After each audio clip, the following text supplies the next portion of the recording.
Buonasera a tutti ragazzi, vi saluto come sempre. Sono Mor e vi sto parlando da Diourbel Ndiarème, la mia città natale. Un saluto a tutta la comunità senegalese e africana, tutta la diaspora che vive sul territorio italiano. Ma faccio un applauso forte a tutti i follower che mi stanno seguendo sui miei canali YouTube e Facebook. Oggi ragazzi facciamo un video flash e su questo video cerchiamo di darvi gli ultimi aggiornamenti, gli ultimi novità in merito al decreto sostegno bis, parlando di pagamenti, scadenze e domande. Ragazzi, oggi su questo video faremo chiarezza su tanti punti, parlando sempre dei aiuti per l'emergenza del Covid-19 in merito alle imprese, i lavoratori, ma anche alle famiglie in difficoltà causato dall'emergenza Covid-19 in Italia. Cerchiamo quindi a fare chiarezza, a aggiornarvi e a darvi le ultime novità. salaamaaleykum mbokk yi ziar naa leen bu baax a baax, man la seen mbokk taalibe Mor Talla Sarr maa ngi leen di ziar bu baax a baax di leen nuyu yéen sénégalais yi nekk Italie ak li ko wër ak fépp ci àdduna bi. alors comme nañ koy defee saa su ne bu ñu amee ay nouveauté ñu indil ko mbokk sénégalais yi nga xamante ni donc concerné na leen te depuis loolu ñu leen ko doon defal. alors comme nañ koy defee rek saa su ne dañuy njëkke ci décreto sostegno bu njëkk bi fi génnoon nga xamante ni pratiquement bouclé woon nañ ko. li ci desoon mën nañ ne mooy paiement bi concerné il rem comma uno et il rem comma due. donc paiement yooyu xam ngeen ne ci biir weeru juillet bi yëpp dinañ continuer di ko fay, moo xam ki jotutoon deuxième raté wala troisième raté wala ki jotutoon premier raté. donc IMS mi ngi continuer ba tey di fay paiement boobu jëm ci rem comma uno ak rem comma due di il rem naspizzato. donc paiement yooyu dinañ leen boucler moo xam secondo rata la wala terzo rata, donc ci biir weeru juillet bii nii ba date bi ci le 27 juillet sax am na donc pagamento. ñu xamale ko mbokki taalibe yi noonu ne moom moo nekkoon donc pratiquement mesure bi gënoon a am solo te desoon ci sostegno bu njëkk bi muy rem bi. donc ci biir weeru juillet bi yëpp IMS dina ko fay. ñu wax ci bonus 2400 euros bi ñëwoon ci sostegno bu njëkk bi te am ñu ko jotutoon automatique te defoon demande, catégorie googu defoon demande te jotuñu ko woon automatique. alors ñooñu IMS depuis le 9 bi passé commencé na leen koo fay, te ci biir fay gi mu leen koy fay donc doppio pagamento la, maanaam daf leen di fay 2400 euros bi fay leen 1600 euros bi mu nekk 4000 euros. loola waral ñu tudde ko doppio pagamento bi, mooy catégorie gi amoon droit ci bonus 2400 euros bi te defoon riesame,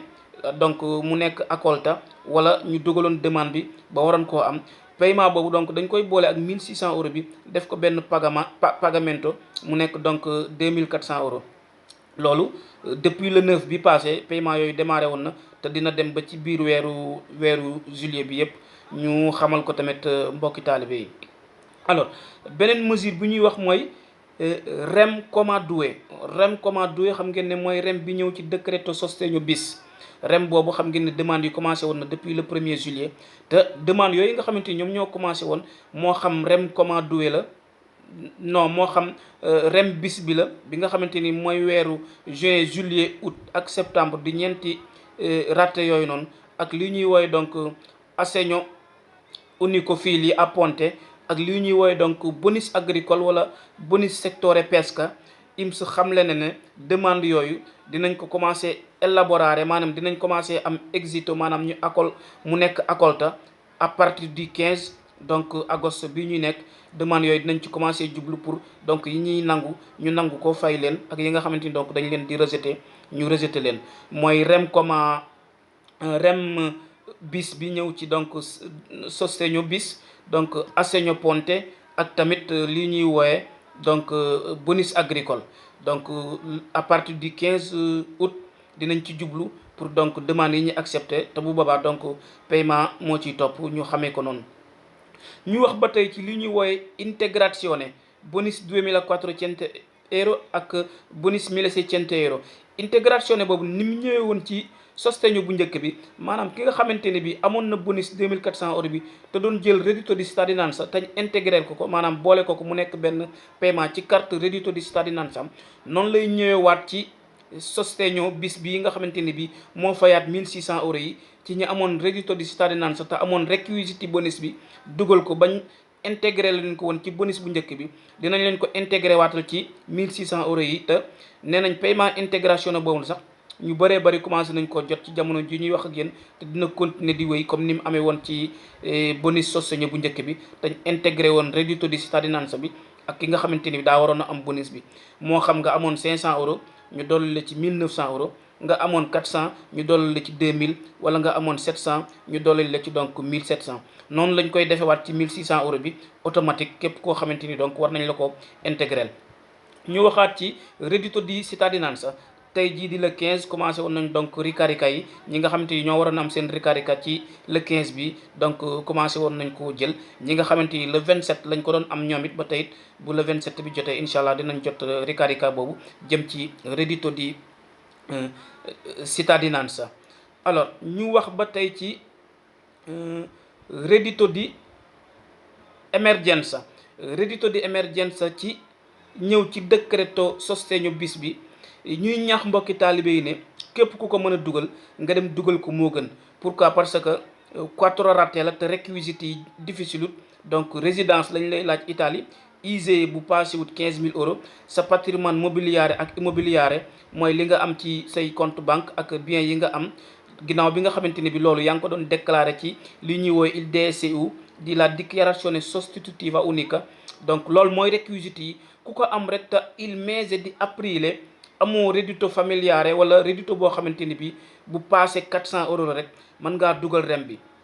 pourquoi parce que rem bi donc réquisites yi donc c'est facile te képp koo xamante ni amoo reddito rek parce que moo tax ñu tudde ko reddito di emergenza. koo xamante ni bi yow amoo reddito rek bu fixe rek alors mën nga dem nga dugal rem bi ginnaaw bi nga amee réquisites yooyu nga xamante ni donc moom lañ leen wax. ci biir loolu xam ngeen ne rem boobu donc mbokki taalibe yi nga xamante ni ñoo ko doon dugal te amoon réquisites yi dugaloon ko ci sostegno bu njëkk bi dinañ amaat droit dugal ko ci sostegno bis bi nga xamante ne bi donc moom moo ñëw ci decreto sostegno bi. foofu liñ fi jublu mooy dañu gis ne bonus partita IVA troisième tranche bi nga xamante ni bi sostegno bis bi indi na ko donc tellement dafa compliqué par rapport ak ñaari tranche yi fi jaaroon yi nga xamante ni bi donc déclaration reddito 2019 2020 calo di fatturato 30% lañ lay laaj ak fatturato e corrispettive non supérieur à 10 milioni di euro. bii pas troisième tranche bi mën nañ ne fixé wuñ ko ci benn limite amatut naan maximum nit ki dina am 1000 euros. donc ay calcul yi ñuy def la ak déclaration yi ñuy def yoo xamante tellement demande bi dafa xaw a complexe dafa xaw a compliqué donc te agenzia delle entrate du assuré kenn ne boo ko defee minimum mën ngaa am 1000 euros boobu mën nga am sax lu yées 1000 euros loo xam te mën na bañ a mat sax 400 wala 500 euros. pourquoi parce que donc réquisites yi tellement dafa bari benn te demande bi tellement dafa complexe te ci biir demande bi ñoo ngi xam ne képp koo xamante ni bi da ngaa def falsa dichiarazione yow mën nga ci am ay pénale mën nga ci am ay sanction. moo tax li may conseil mbokki taalibe yi mooy képp koo xamante ni bi amoon nga ci ñaari tranche fondo perduto te yor partita IVA te donc am réquisites yëpp pour mën a dugal rem bi demal nga dugal rem bi moom mooy doon li gën a gaaw ci yow. te importe bi ñuy fay ci rem boobu boo amee réquisites yi dina toll ci 1600 euros ci 4 mesi yi moo ëpp li nga xamante ne bii fii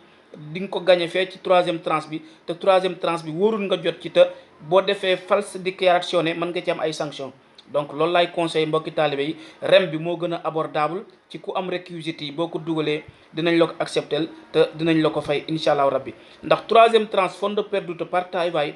tellement demande bi dafa complexe il faut que ngeen rapprocher seen CAF yi wala seen patronat yi wala seen commercialiste yi ba xam partita IVA yi ngeen yor mën na koo dugal wala déet. ndax li ñuy bañal mbokki taalibe mooy nga def false déclaration yi dugal ko bu boobaa ay sanction moo la ciy topp mais du tuddoon loo xamante ni dañ la koy fay. léegi nag loolu li ko gën a yomb mooy comme beneen demande alternative am na muy rem te xaalis bi moo ëpp ñuy ñaan mbokki taalibe yi ku am réquisites yi donc nga dem dugal rem bi loolu moo ëpp possibilité. alors fii ñu ñëw ba tey ci beneen demande boo xamante ni ñeel na partita IVA yi mooy il piano escrow mooy plan bi nga xamante ni bi INPS adopté ne ko depuis le premier bi passé te demande yi nekk en ligne mu concerné képp koo xamante ni yor nga partita IVA wala ngay def donc imprese professionnissima am yor partita IVA rek te nga sa partita IVA ubbeeku ba am ñeenti at te sa reddito 2020 ëpput 8145 euros te aussi nga mën a donc wax sa rédito 2017 2018 2019 ak 2020 muy ñeenti at yu mujj yi ngay def demande bi. bu boobaa di nga mën a présenter li ñuy wooye il piano escroc nga xam ne dinañ la ko fay pour donc 6 mois, genre cassa d'integrazione lay doon. demande yi commencé na mën nga am 250 euros ba 800 euros, ça dépend ci sa parta IVA ak taxes yi nga doon versé ak donc ndax yaa ngi doon wàccoo ak say prévidence sociale maanaam contributi yaa ngi ko doon versé ci IMS ginnaaw bi nga xamante ni bokk nga ci la gestione separata. loolu tamit beneen demande la bu concerné parta IVA yi. képp ku am réquisite yooyu ñu leen wax rek alors mën nga koo dugal muy xeetu integrazione boobu nga xamante ni bi cassa d'integrazione ñu koy wooyee il piano escroc. l'indennità straordinario di continuità reddituale operativa ñeel ba tey partita IVA yi te nga xamante ni donc demande yi commencé depuis donc le premier bi ñu génn te dina nekk en cours. alors leneen li ñuy wax mooy il rem bi xam ngeen ne beneen novità am na ci mooy rem bii ñëw ci décréto bis bi. donc ñii nga xamante ni bi dañoo nekk invalidità civile mën nañ koo dugal ginnaaw bi nga xamante ni bi la ñuy jël ci invalidità ba ëppul 400 euros. donc dinañ am possibilité ñoom dugal rem bi buñ amee résidence Italie ak ISEE ak loo xamante ni bi donc ci invalidità civile bi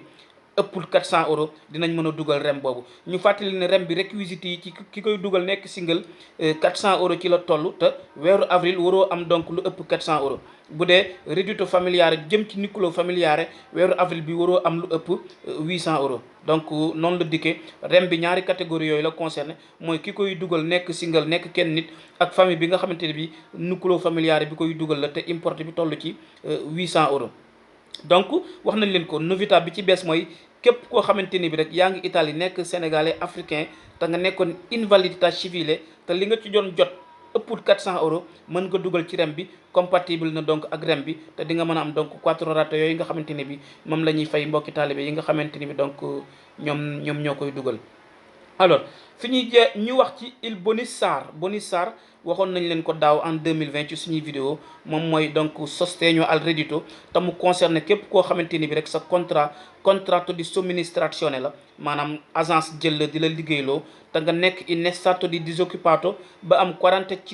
45 giornate yoo xamante ni yaa ngi ko nekk in stato di disoccupato te amoon contratto di somministrazione yow bonus SAR boobu mën nga koo dugal ginnaaw bi nga xamante ni bi 12 mois yi mujj sa contrat di jeex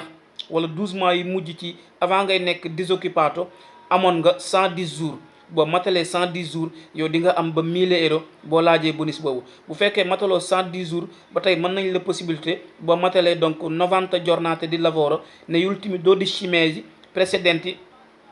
lo stato di disoccupato di nga am ba 780 euros muy bonus SAR boobu di sostegno al reddito. te wax nañ le bonus la boo xamante ni donc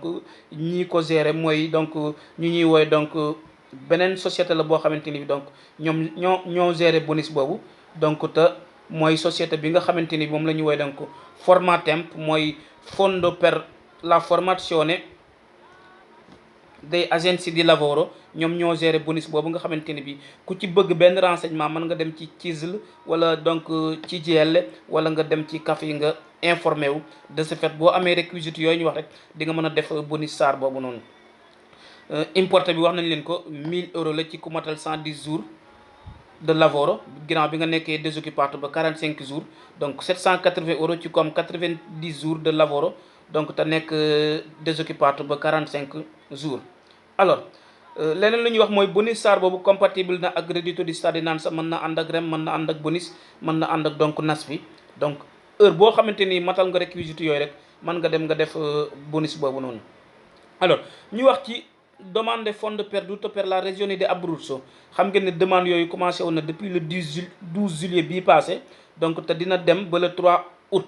demande yooyu fondo perduto la pour partita IVA yi nekk donc regione Abruzzo. ñu fàttale ne demande yooyu ñu ngi koy defee ci plateforme télématique bu site Abruzzo. ku ci bëgg ay renseignement mën nga dem ci commune Abruzzo wala région boo